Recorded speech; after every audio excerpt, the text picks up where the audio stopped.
Z4 news. Welcome to Z4 news. Morning with VK కార్యక్రమానికి స్వాగతం. నేను మీ వంశీకృష్ణ గౌడ్. ప్రతిరోజు లాగే ఈరోజు కూడా మార్నింగ్ విత్ వీకే కార్యక్రమంలో తెలంగాణకు సంబంధించిన న్యూస్ పేపర్స్, వాటి వ్యూస్, వాటి అనాలిసిస్ మీ ముందుంచే ప్రయత్నం చేద్దాం. ఈరోజు మొదటగా ఈనాడు న్యూస్ పేపర్ గమనిస్తే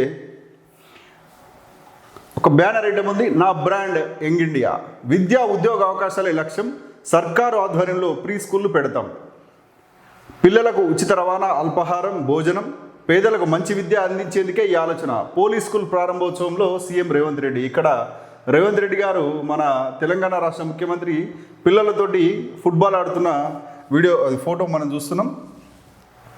ఆయన మాటలు గమనిస్తే, యంగ్ ఇండియా పోలీస్ స్కూల్లో చదివామని విద్యార్థులు గర్వంగా చెప్పేలా విద్యా సంస్థను తీర్చిదిద్దాలి.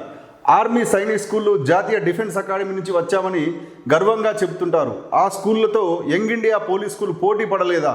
వాళ్ళకి ఇచ్చే మౌలిక వసతులు ఇక్కడ కల్పించలేమా? 3 లక్షల కోట్ల బడ్జెట్లో ఇదొక లెక్క. ఇది రేవంత్ రెడ్డి గారు మాట్లాడిన మాటలు. నిజంగా కూడా మనం గమనించినట్లయితే మన దేశంలో వివిధ రకాల ఫ్రీ స్కీమ్లు ఉన్నాయి.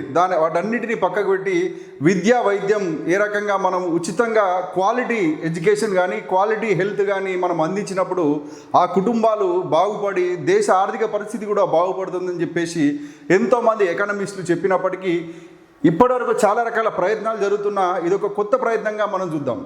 స్వాతంత్రం వచ్చినప్పటి నుంచి ఇప్పటివరకు కూడా విద్యా వ్యవస్థ ప్రభుత్వ పరం నుంచి ప్రైవేట్ చేతుల్లోకి వెళ్ళిపోయి ఇప్పుడు కార్పొరేట్ శక్తుల చేతుల్లో విద్యా వ్యవస్థ వెళ్ళింది. అంటే క్వాలిటీ ఎడ్యుకేషన్ కావాలంటే కార్పొరేట్ కాలేజీలను, కార్పొరేట్ యూనివర్సిటీలను చేరాల్సిన పరిస్థితి ఉంది. నిజంగా కూడా మనం గమనించినట్లయితే హైదరాబాద్లో అనేక రకాల ప్రైవేట్ యూనివర్సిటీస్ ఉన్నాయి. మనం చూసినట్టయితే అక్కడ మహీంద్రా యూనివర్సిటీ కావచ్చు, లేకపోతే బిట్స్ పిలాని కావచ్చు, ఇలా చాలా రకాల యూనివర్సిటీస్ని మనం ప్రైవేట్ యూనివర్సిటీస్ గమనిస్తే అక్కడికి వెళ్ళి అక్కడ ఉన్న వాతావరణం, అంబియన్స్ ఒకసారి చూసి మళ్ళీ మనం తిరిగి ఉస్మానియా యూనివర్సిటీకి వస్తే దీనికి చాలా తేడా మనం గమనిస్తుంటాం. ఇప్పటికి కూడా ఉస్మానియా యూనివర్సిటీలో నిజాం కాలంలో గుర్రాలను కట్టేయడానికి ఉపయోగించినటువంటి రేకుల షెడ్లలోనే ఇప్పటికీ హాస్టల్స్ ఉన్నాయి. ఇప్పటికి మన 75 సంవత్సరాల స్వతంత్రం అయిపోయింది, తెలంగాణ రాష్ట్రం ఏర్పడ్డది. అయినా కానీ ఇప్పటికీ ఉస్మానియా యూనివర్సిటీ విద్యార్థుల హాస్టళ్ళు నిజాం కాలం నాటి గుర్రపుశాలల్లో కొనసాగుతున్నాయి. ఇది మన దుస్థితి అని చెప్పుకోవచ్చు. ఒక సర్వేలో ప్రపంచంలోకెల్లా అంటే అత్యంత విశ్వసనీయత అత్యంత క్రెడిబిలిటీ ఉన్న విద్యా సంస్థల గురించి సర్వే చేసినప్పుడు టాప్ 100 యూనివర్సిటీస్లో మన దేశానికి సంబంధించిన ఒక్క యూనివర్సిటీ కూడా లేని దుస్థితిలో మన దేశం విద్యా వ్యవస్థ ఉన్నది. దానికి సంబంధించిన వార్త మనం చాలా బాధాకరంగా చెప్పుకోవచ్చు. కానీ ఇది ఒక మంచి ప్రయత్నంగానే మనం చెప్పవచ్చు. యంగ్ ఇండియా ఇంటర్నేషనల్ స్కూల్స్ అనేది యంగ్ ఇండియా అనే పేరుతోటి రేవంత్ రెడ్డి గారు, ఆయన జయప్రకాష్ నారాయణ కావచ్చు, ఆకునూరు మురళి కావచ్చు, ఇలాంటి మేధావుల సలహాలతోటి విద్యా కమిషన్ ఏర్పాటుతోటి వాటి సూచనల మేరకు ఈ రకమైన విప్లవాత్మక మార్పు తీసుకొచ్చే ప్రయత్నం చేస్తున్నాడు. దీన్ని స్వాగతించదగ్గ విషయం. ఇది విజయవంతంగా కావాలని కోరుకుందాం.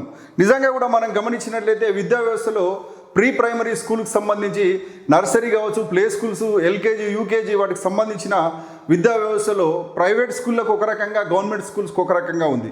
5 సంవత్సరాలు నిండందే గవర్నమెంట్ స్కూల్లో అడ్మిషన్ లేని పరిస్థితి ఉంటే ప్రైవేట్ స్కూళ్ళలో, ప్లే స్కూళ్ళలో ఎల్కేజీ, యూకేజీకి సంబంధించిన ప్రీ ప్రైమరీ స్కూళ్ళలో అడ్మిషన్స్ తీసుకుంటున్నారు. గవర్నమెంట్ స్కూల్లో అడ్మిషన్స్ లేవు కాబట్టి దాన్ని కూడా మేము సవరించి ఏ రకంగా ప్రైవేట్ స్కూల్ విద్యా విధానం ఉందో నర్సరీ, ఎల్కేజీ, యూకేజీని కూడా ప్రీ ప్రైమరీ ఎడ్యుకేషన్ ప్రభుత్వ పరంగా మంచి సిస్టమ్ లైన్లోకి తీసుకొస్తామని చెప్పేసి రేవంత్ రెడ్డి గారు చెప్తున్నారు.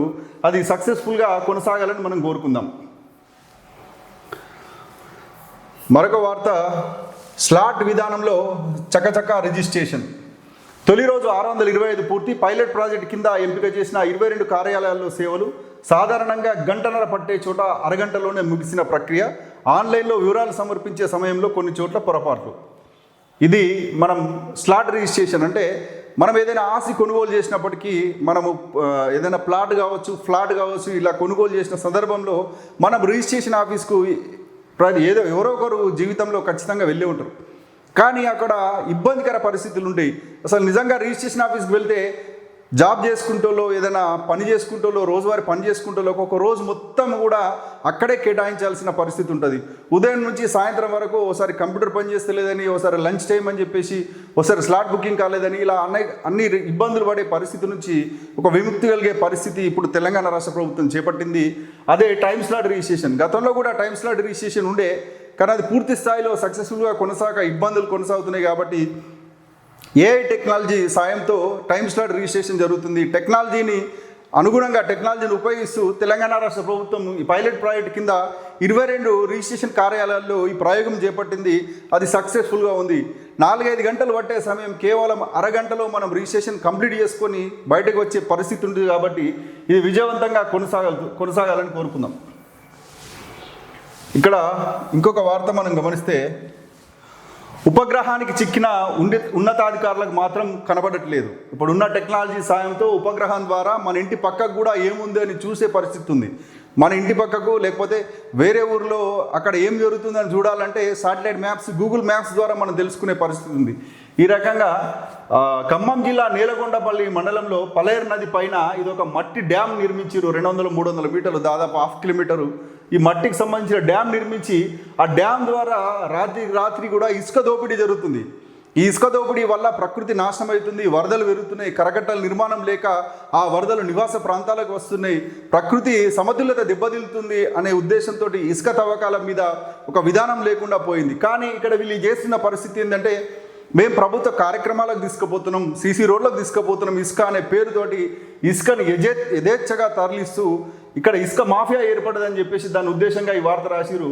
ఈ మట్టి రోడ్డు, ఈ ఉపగ్రహ ఛాయాచిత్రాలు కనిపిస్తున్నప్పటికీ ఉన్నతాధికారులకు కనిపిస్తలేదని ఈనాడు ఈ బ్యానర్ ఐటమ్ ఇవ్వడం జరిగింది. దీని తర్వాతనైనా అధికారుల దృష్టికి వెళ్ళి వారి మీద చర్యలు తీసుకోవాలి, ఇసుక మాఫియాను అరికట్టాలి.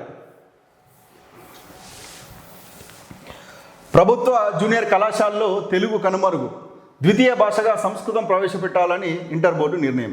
నిజంగా కూడా తెలుగు మాతృభాష అనేది మనకి తెలుగు ఉమ్మడి ఆంధ్రప్రదేశ్కి కావచ్చు, తెలంగాణ ప్రాంతానికి నేడు ప్రత్యేక తెలంగాణ రాష్ట్రానికి కావచ్చు, తెలుగు మన మాతృభాషగా కొనసాగుతున్న పరిస్థితుల్లో పక్కనున్న రాష్ట్రం తమిళనాడు చూసి మనం ఎంతో నేర్చుకోవాల్సిన పరిస్థితి ఉంది. మనం ఎంత పెద్దవాళ్ళమైనా, ఎన్ని భాషలు నేర్చుకున్నప్పటికీ మాతృభాష మీద ప్రేమ, మాతృభాష మీద మమకారం ఉండాలనే ఉద్దేశంతో తమిళనాడు ప్రజలు తమిళాన్ని అమితంగా ప్రేమించడమే కాకుండా జాతీయ భాష అయినటువంటి హిందీని మా మీద రుద్దొద్దు అనే పోరాటాలు కూడా చేస్తున్న పరిస్థితి తమిళనాడులో ఉంటే, మనం మాత్రం, మన గవర్నమెంట్ మాత్రం దానికి విరుద్ధంగా తెలుగును కనుమరుగు చేసే పరిస్థితి ఈ నిర్ణయం చెప్పవచ్చు. ఎందుకంటే ఇంటర్మీడియట్ విద్యా విధానంలో ప్రస్తుతం ప్రైవేట్ జూనియర్ కళాశాల శ్రీ చైతన్య నారాయణ లాంటి కార్పొరేట్ కళాశాల చేతుల్లో విద్యా వ్యవస్థ వెళ్తే అక్కడ వాళ్ళు తెలుగును ఎప్పుడో తీసేసిరు.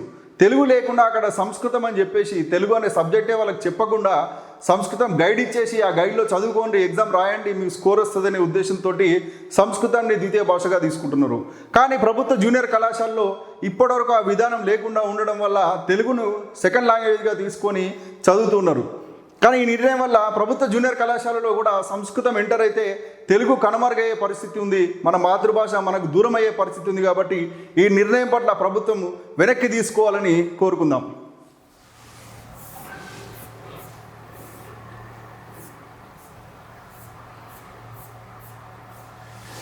మరొక వార్త, రైతులకు సంబంధించి తెలంగాణ ప్రాంతానికి చెందిన రైతులు వ్యవసాయ విధానం సంబంధించిన వార్త ఉన్నది. మామిడి నష్టాలే దిగుబడి, ప్రతికూల వాతావరణంలో రైతులకు గడ్డు కాలం తగ్గిపోతున్న విస్తీర్ణం. ఈ రకంగా మనం చూసినట్టయితే మామిడి పంట వేసే రైతులు 10 సంవత్సరాల క్రితం 10 లక్షల పైచిలుకు ఎకరాల్లో ఉంటే ప్రస్తుతం ఆ సాగు 4 లక్షల ఎకరాలకే పడిపోయింది తెలంగాణ ప్రాంతంలో. మిగిలిన చోట్ల ఏం చేస్తున్నారంటే ఆ మామిడి చెట్లను తొలగించేసి వాటిని వరి పండించే పొలాలుగా మార్చే పరిస్థితి ఉంది. ఎందుకంటే మామిడి దిగుబడి నష్టాలే ఉంది. సంవత్సరం అంతా కష్టపడితే ఈ సీజన్లో వాతావరణం అనుకూలించకపోయినా ఏదైనా వ్యాధులు వచ్చినా ఆ దెబ్బతిని రైతుకు నష్టం జరిగే పరిస్థితి ఉంది. కాబట్టి ఈ రకంగా హార్టికల్చర్, ఉద్యానవన పంటలను ఎంకరేజ్ చేయడంలో ప్రభుత్వం చొరవ తీసుకుని వారికి ఎంకరేజ్ చేసే విధంగా చేసినప్పుడే, అన్ని రకాల పంటలు వండినప్పుడే బ్యాలెన్సింగ్గా ఉంటుంది. మన మార్కెటింగ్ విధానంలో కావచ్చు, రైతుకు రాబడి వచ్చే విషయంలో కావచ్చు ఇబ్బంది లేకుండా ఉంటుంది. కేవలం ఒకటే వరి పండించడం వల్ల ప్రభుత్వం మీద కూడా భారం అవుతుంది. కాబట్టి ఉద్యానవన పంటలను ఎంకరేజ్ చేసి వారికి నష్టం వచ్చినప్పుడు నష్టపరిహారం ఇచ్చి వారి సక్రమమైన మార్కెటింగ్ విధానం ద్వారా ఆ మామిడి పంటకు ఎగుమతి చేసే విధంగా, ఎక్కువ ధర పలికే విధంగా ఉన్నప్పుడే ఇటువంటి పరిస్థితులకు మనం దూరం అవుతాం. నిజంగా ప్రపంచంలో ఎక్కడ కూడా మామిడి పంట లేదు. భారతదేశ పరిస్థితులు, భారతదేశంలో మాత్రమే మామిడి పంట వండుతుంది. మామిడి పండ్లు, అద్భుతమైన మామిడి పండ్లను ప్రపంచానికి ఎగుమతి చేస్తున్నాం. ఆసియాలో కొన్ని దేశాల్లో ఉన్నప్పటికీ ఇక్కడంత రుచికరమైన పంట, ఇక్కడంత రుచికరమైన మామిడి పండ్లు అక్కడ దొరకవు. కాబట్టి అంతర్జాతీయ స్థాయిలో డిమాండ్ ఉన్నటువంటి మన మామిడి పంటను మనం రక్షించుకోవాలి. మనం ఫలాల్లో రారాజుగా ఉన్నటువంటి మామిడిని కాపాడుకోవాలి, మామిడి రైతులను కాపాడుకోవాలని ఈ సందర్భంగా కోరుకుందాం. ఇది ఈనాడుకు సంబంధించిన వార్తలు. నెక్స్ట్ సాక్షి, సేమ్ అదే యంగ్ ఇండియా నా బ్రాండ్ అని చెప్పేసి రేవంత్ రెడ్డి గారు ఇచ్చినటువంటి స్టేట్మెంట్ అక్కడ చూస్తున్నాం. మరొక ఇంట్రెస్టింగ్ వార్త ఇక్కడ క్రికెట్కి సంబంధించింది. 2028 ఒలింపిక్స్లో 6 క్రికెట్ జట్లు. లాస్ ఏంజల్స్ వేదికగా జరిగే విశ్వ క్రీడల్లో T20 ఫార్మాట్లో క్రికెట్ మ్యాచ్ల నిర్వహణ. అంతర్జాతీయ ఒలింపిక్ కమిటీ ప్రకటన. టీంలో 15 మెంబర్స్, ఒక్కో విభాగంలో 90 మంది ఆటగాళ్ళకు ఛాయిస్. ఆతిథ్య దేశం అమెరికా ఆడడం ఖాయం. టాప్ 5లో ఉన్న జట్లను ఎంపిక చేసే అవకాశం. 2028లో అమెరికా లాస్ ఏంజల్స్లో ఒలింపిక్స్ జరుగుతున్నాయి. ఒలింపిక్స్ అంటే ప్రపంచంలోని అన్ని దేశాలకు ఒక క్రీడల పండుగ.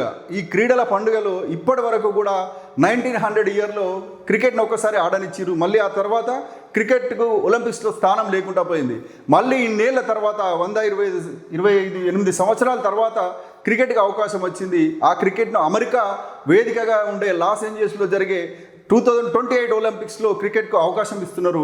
దాంట్లో టాప్ 5లో ఉన్నటువంటి 5 జట్లకు మాత్రమే అవకాశం ఇస్తున్నారు. కాబట్టి ఇది క్రికెట్ ప్రేమికులకు ఇది ఒక మంచి వార్తగా చూడొచ్చు.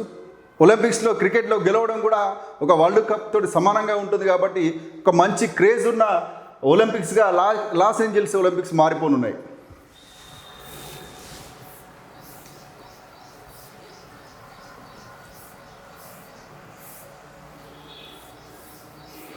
సాక్షి దినపత్రికకు సంబంధించిన అంశాలు ఇవైతే, మరొకటి నమస్తే తెలంగాణకు సంబంధించి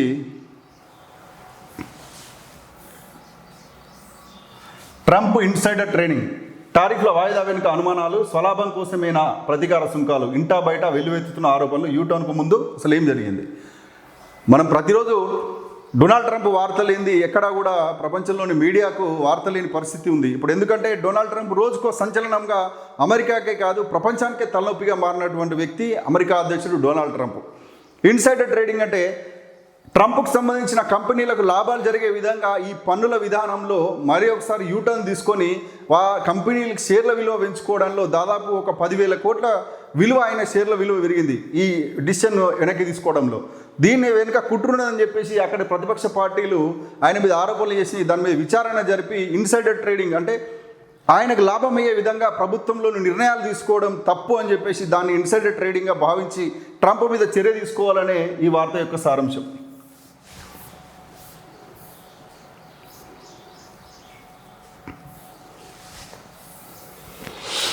గుట్టుగా కుడిగట్టు. శ్రీశైలం రైట్ మెయిన్ కెనాల్ పనుల్లో ఏపీ దుందుడుకుతనం. కేఆర్ఎంబీ అపెక్స్ కౌన్సిల్ అనుమతి లేకుండానే కొత్త లైనింగ్ పనులు. ఏపీ తీరుపై అభ్యంతరం తెలుపుతూ కేఆర్ఎంబీకి తెలంగాణ సర్కార్ లేఖ. జీబీ లింక్ పనులపైన మళ్ళీ ఫిర్యాదు. కృష్ణా జిల్లాల తరలింపును ఆపని ఏపీ.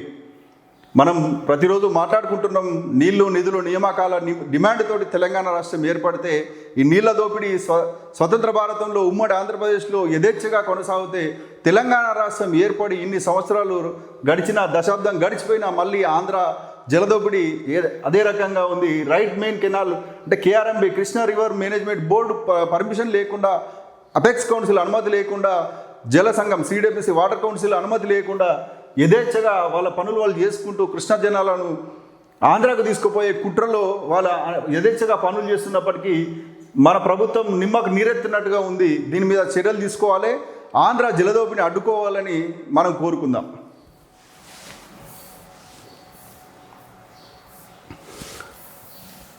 ఇక్కడ ఇంకొక వార్త మనం చూసినట్టయితే బీఆర్ఎస్ ముందు చూపు, ఉపాధికి దారి చూపు. టెక్స్పోర్ట్స్ రెడీ.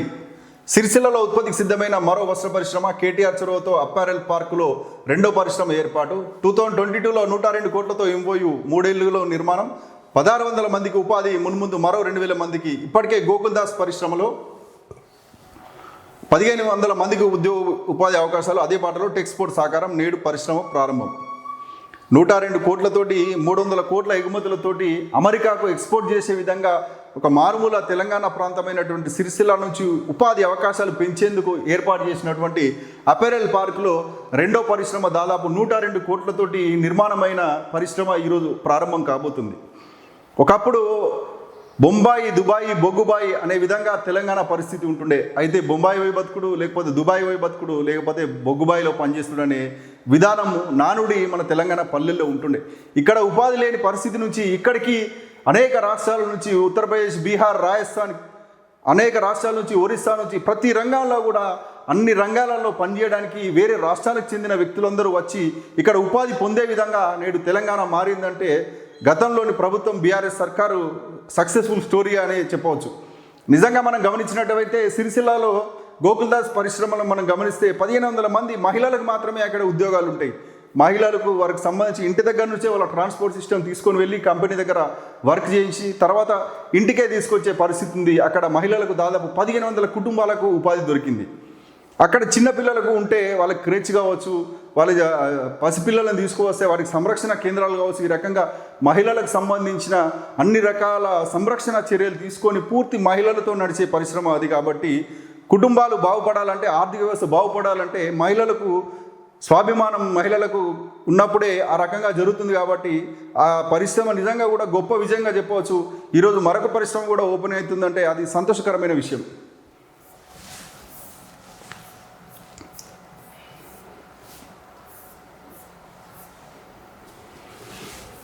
ఇక్కడ హరీష్ రావు గారి ప్రెస్ మీట్కి సంబంధించి ఒక వార్త మనం చూస్తున్నాం. రైతుకో న్యాయం, సీఎంకో న్యాయమా? రైతు తన పొలంలో చెట్టు నరికినా జరిమానా వేస్తారు. గచ్చిబౌలిలో వేల సంఖ్యలో చెట్టు కూలితే చర్యలేవి. 3 జింకల మృతికి కారణమైన రేవంత్కు ఎన్నేళ్ల శిక్ష పడాలి? అటవీ రెవెన్యూ శాఖలు నిద్రపోతున్నాయా? హెచ్యూ భూముల అంశంలో రాష్ట్ర ప్రభుత్వం అన్ని నిబంధనలు ఉల్లంఘించింది. హరీష్ రావు నిలదీత. సుప్రీంకోర్టు సాధికార కమిటీకి 200 పేజీల నివేదిక అందజేసిన బీఆర్ఎస్ బృందం. నిన్నటి రోజున సుప్రీంకోర్టు సాధికారిత కమిటీ అక్కడ ఫీల్డ్ విజిట్ చేయడం జరిగింది. హెచ్యూకి సంబంధించిన భూముల వివాదంలో అక్కడ భూమి ఎంత ఉంది, ప్రభుత్వ భూమి ఎంత ఉన్నది, అక్కడ రాళ్ళు ఉన్నాయా, చెట్లు ఉన్నాయా, జంతువులు ఉన్నాయా అని పూర్తి స్థాయి నివేదిక తీసుకొని మన అన్ని అంశాలను క్రోడీకరించి ఒక నివేదిక ఇవ్వాలనే ఉద్దేశంతో సుప్రీంకోర్టు ఏర్పాటు చేసినటువంటి సాధికార కమిటీకి హరీష్ రావు గారు 200 పేజీల నివేదిక ఇవ్వడం జరిగింది. దానిలో భాగంగా వాల్టా చట్టం, అంటే చట్టం అనేది అందరికీ సమానమే, ఈక్వాలిటీ బిఫోర్ లా అనే నినాదం ఏదైతే ఉందో రాష్ట్రపతికి కావచ్చు, పౌరుని కావచ్చు, చట్టం అన్ని రకాలుగా ఒకే రకంగా ఉంటుంది. కానీ ప్రభుత్వానికి మరో రకమైన చట్టాలు ఉండయి. యథేచ్ఛగా వాల్టా చట్టాన్ని ఉల్లంఘిస్తూ అక్కడ చెట్లను నరికివేయడం బాధాకరం అని చెప్పేసి ఆయన ఒక స్టేట్మెంట్ ఇవ్వడం జరిగింది. ఎస్సీ అప్డేట్ రోజుకో మలుపు తిరుగుతుంది. ఈ సుప్రీంకోర్టు సాధికారిక కమిటీ ఇచ్చిన నివేదిక ఆధారంగా నెక్స్ట్ సుప్రీంకోర్టులో జరిగే వాదనల ఆధారంగా ఎస్సీ భవిష్యత్తు ఏ రకంగా ఉండబోతుందని తేలుతుంది.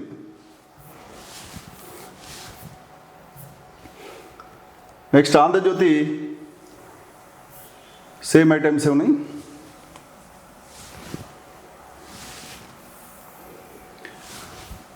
తిహార్కు రానా, తహౌర్ రానా ఫోటో మనం చూస్తున్నాం. ముంబై మారణహోమం సూత్రధారి అమెరికా నుంచి భారత్కు తరలింపు. బుల్లెట్ ప్రూఫ్ వాహనంలో ఎన్ఐఏ కోర్టుకు, అనంతరం తిహార్కు. ఎన్ఐఏ ఆఫీసులో విచారించిన సైకాలజిస్టులతో కూడిన ప్రత్యేక బృందం.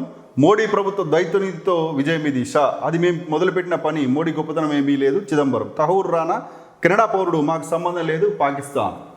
ఈ తహౌర్ రానా అనే వ్యక్తిని మనము ఇక్కడ బ్యాక్ సైడ్ ఫోటో గమనిస్తున్నాం. ఈయనను తీసుకొని ఢిల్లీ ఎయిర్పోర్ట్లో ఎన్ఐఏ అధికారులు ఎంక్వైరీకి తీసుకుపోవడం జరుగుతుంది. ఈ తహౌర్ రానా అనే వ్యక్తి 26/11 అనే పేరుతోటి మనం చూస్తూ ఉంటాం. ముంబైలో ఉగ్రదాడి జరిగింది. తాజ్మహల్ హోటల్ పైన, అక్కడ విదేశీ పౌరులపైన, మన దేశ పౌరులపైన కసబ్ లాంటి వ్యక్తులు అక్కడికి వచ్చేసి నిర్దాక్షిణ్యంగా అక్కడ పౌరులను కాల్చివేసే దృశ్యాలు నేటికి మన కళ్ళ ముందుంటాయి.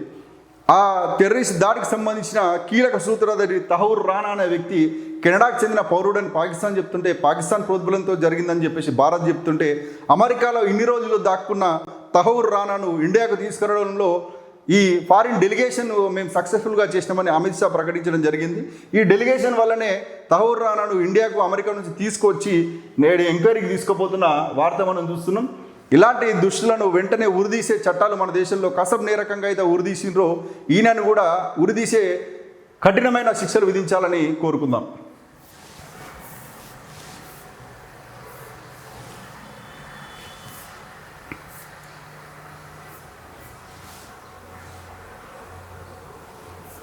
నెక్స్ట్ వెలుగు పేపర్ చూస్తే సేమ్ శ్రీశైలం జలదోపిడి. ఇక్కడ ఒక ఇంటింటికి ఇంటర్నెట్, ఇదొక వార్త మనం గమనిస్తే ఇంట్రెస్టింగ్ వార్త. మారుమూల ప్రాంతాలకు కేబుల్ టీవీ సేవలు. మంత్రి శ్రీధర్ బాబు బేగంపేటలో టీ ఫైబర్ కొత్త ఆఫీస్ ప్రారంభించిన మంత్రి టీ ఫైబర్ పేరును టీ నెక్స్ట్గా మార్చుతున్నట్టు వెల్లడి. ఫైబర్ గ్రిడ్ కార్పొరేషన్ చైర్మన్గా బాధ్యతల స్వీకరణ. టెక్నాలజీ మారిపోతుంది. 1G 2G 3G నుంచి నేడు 5G AI టెక్నాలజీ యుగంలో నేడు ప్రపంచం సాగుతున్న వేళ ఫైబర్ నెట్ అంటే ఇంటర్నెట్ అనేది మారుమూల ప్రాంతంలో ప్రతి ఒక్కరికి నిత్యావసరం అయ్యే పరిస్థితి ఉంది. మనం ఏ రకంగా అయితే గాలి నీరు అనేది నిత్యావసరాలైందో నేడు ఇంటర్నెట్ కూడా నిత్యావసరం అయ్యే పరిస్థితి ఉంది. ఇంటర్నెట్ లేనిది ప్రపంచం సాగలేని పరిస్థితి ఉంది. కాబట్టి ఇంటర్నెట్ ప్రతి ఇంటికి అందించాలనే ఉద్దేశంతో తెలంగాణ రాష్ట్ర ప్రభుత్వం టీ ఫైబర్ నెట్ అని టీవీని కానీ ఇంటర్నెట్ కానీ అన్ని కలిపి ఒకటే ఫైబర్ లైన్లో ఇచ్చే బృహత్కరమైన కార్యక్రమం తీసుకున్నది. దానిలో భాగంగా పైలట్ ప్రాజెక్ట్గా చాలా ప్రాంతాల్లో ప్రయోగాలు చేశారు. దాన్ని సక్సెస్ఫుల్గా చేసి బేగంపేటలో మారుమూల ప్రాంతాలకు ఇవ్వాలని దానికి టీ ఫైబర్ ఆఫీస్ పెట్టడం జరిగింది. టీ ఫైబర్ని టీ నెక్స్ట్ అనే పేరుతోటి నెక్స్ట్ ముందుకు తీసుకెళ్లాలని మంత్రి శ్రీధర్ బాబు గారు చెప్తున్నారు. సక్సెస్ఫుల్గా ఇది ప్రతి ఇంటికి చేరాలని కోరుకుందాం.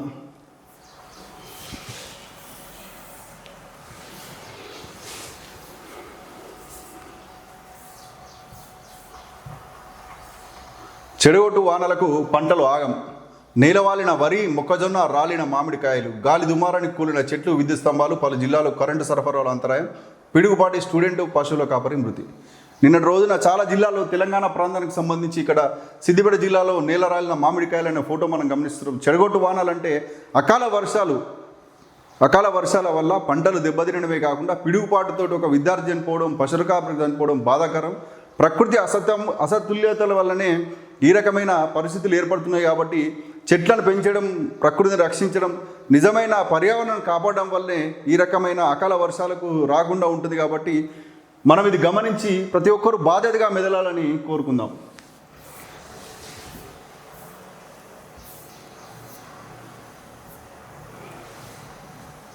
ఇది ఈరోజు అన్ని తెలంగాణకు సంబంధించిన ప్రముఖ న్యూస్ పేపర్కి సంబంధించిన వాటి న్యూస్ సంబంధించిన అనాలిసిస్ని మేము ముందుంచే ప్రయత్నం చేస్తున్నాం. నిజంగా కూడా ప్రతిరోజు కూడా ఈ ప్రయత్నం ద్వారా న్యూస్ని అన్ని కోణాల్లో అనాలిసిస్ చేసి మేము ముందుంచే ప్రయత్నం చేస్తున్నాం.